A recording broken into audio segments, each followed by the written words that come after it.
Welcome back to the Dak Attack Show. Today, it's about to get pretty interesting. A former Dallas Cowboys star player is essentially going off on the team right now. And no, it's not some emotional tirade. I think he just woke up and chose violence because Dez Bryant decided he wanted to get on the old X machine, see what I did there, and start telling the truth about a whole lot of things that I know some old, decrepit, Beetlejuice-looking owners in the Dallas Cowboys front office probably don't want him talking about. Let's go ahead and jump into this as Dez Bryant shines some light on the various culture issues that have plagued the Cowboys for the large part of the last decade and some change. He also alluded to the fact that the Cowboys may have been instrumental in his career coming to an early end.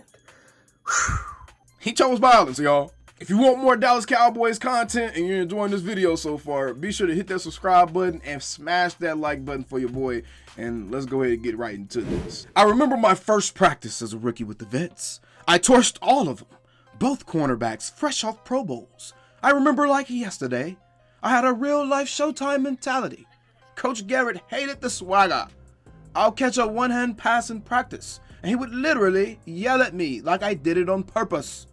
How in the hell can I catch a one-hand pass on purpose with a defender draped all over me? Before I was drafted, I was told Coach Garrett didn't like me. Folks don't know half of the ish I had to deal with. Like I said, I did more with a lot less. He's about to tell us a lot more than just this. All right, couple of things here. It gets a little interesting right off rip. Obviously, Dez Bryant isn't the biggest fan of Jason Garrett.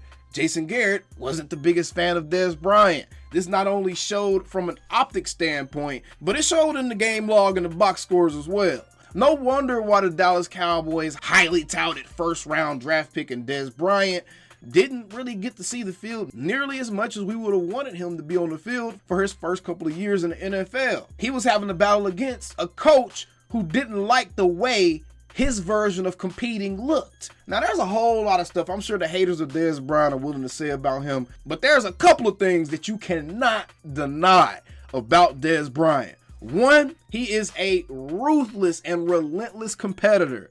Two, he gonna catch that damn ball, y'all. Dez is gonna catch that ball.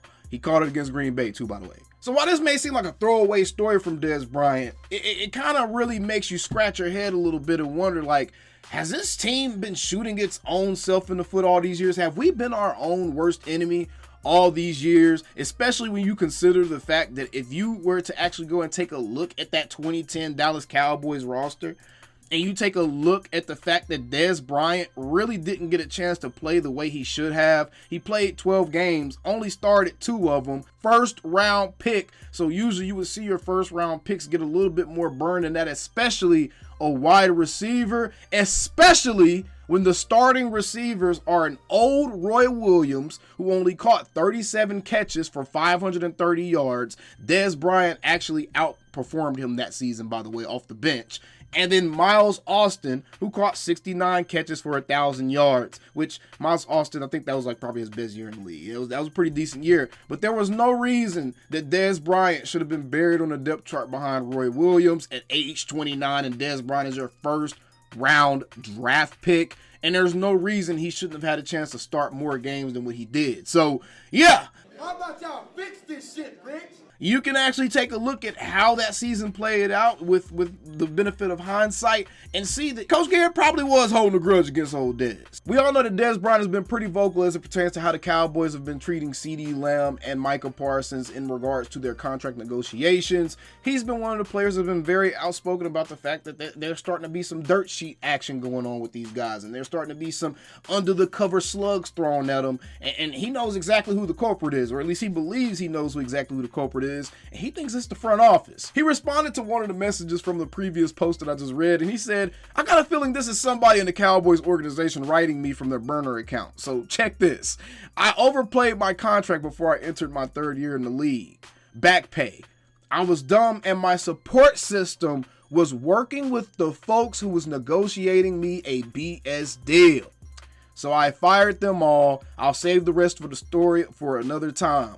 What's crazy is the same stuff is happening to CeeDee Lamb. No way he should have played out his contract the way he's performed over the year. Very interesting. Another interesting nugget there from Dez. Let's move to the next one. This one, to me, was a little bit more damning of the organization as a whole and the Dallas Cowboys.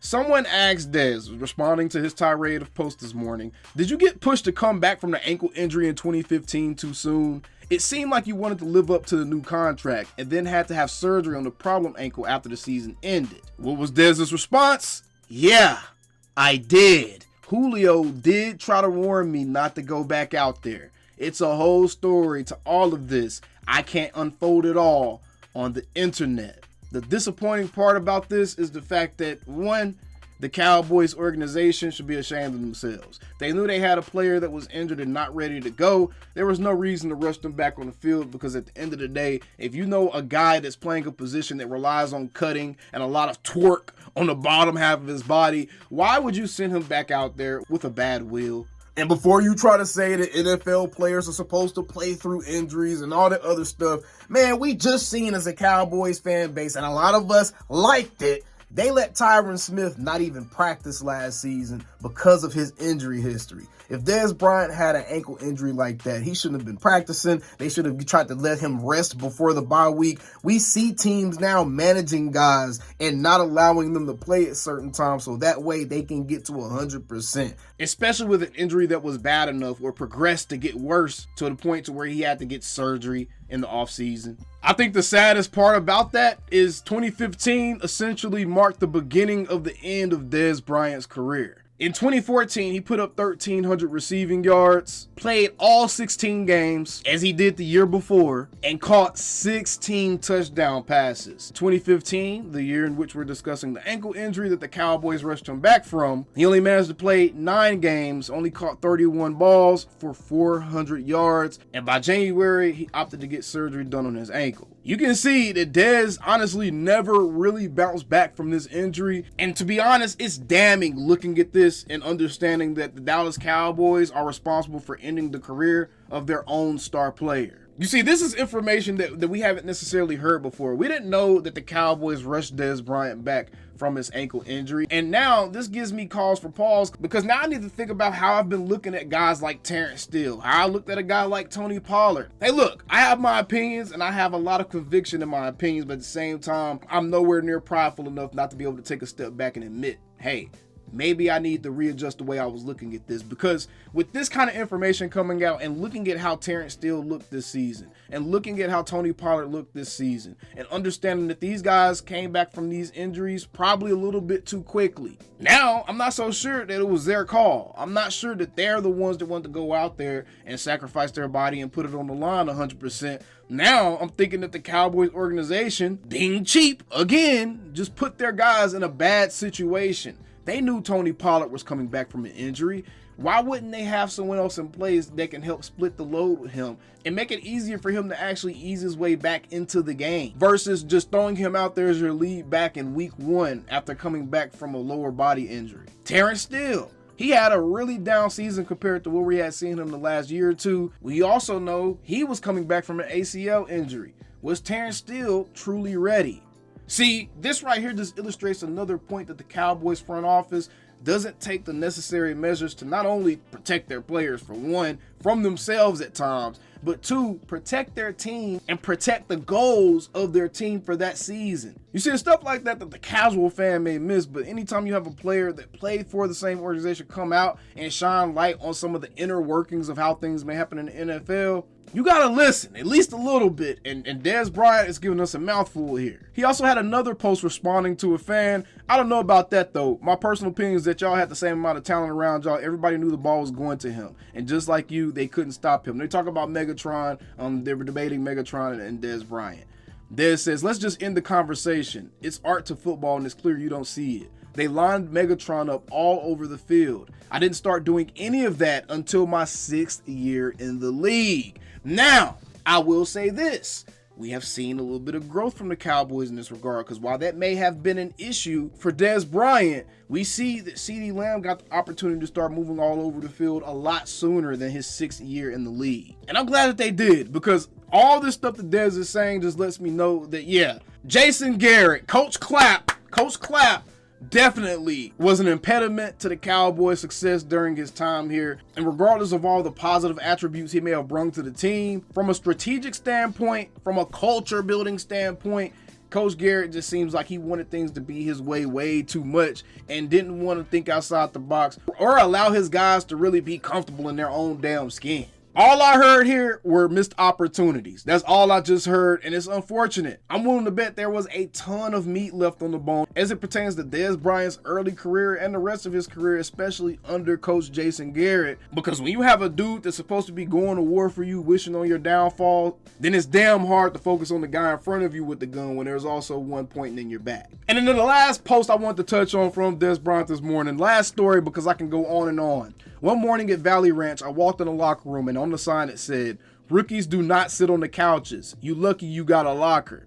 I remember waiting for everybody to come back in the locker after morning meetings to ask who wrote the message on the whiteboard. Nobody said nothing, so I told the rookies, "You can sit wherever you want. We suck."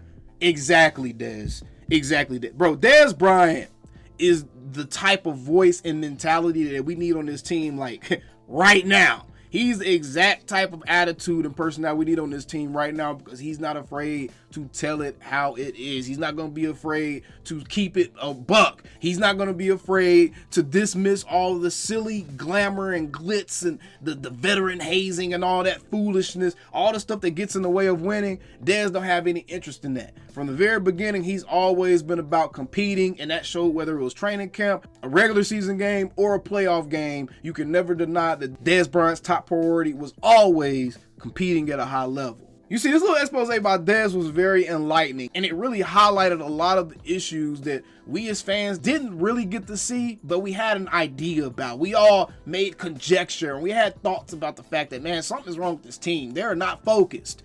Now we can see they wasn't focused, y'all. There's a reason we still them same old Cowboys. Oh my goodness. I'll see y'all in the next one. Appreciate the info, Dez. Calling me, texting me, paging me, asking me, am I still them boys? Y'all usually check on me. Listen. I'm still them boys. Woo, oh, shut up, my boy, shut up. Hey, I'm still them boys.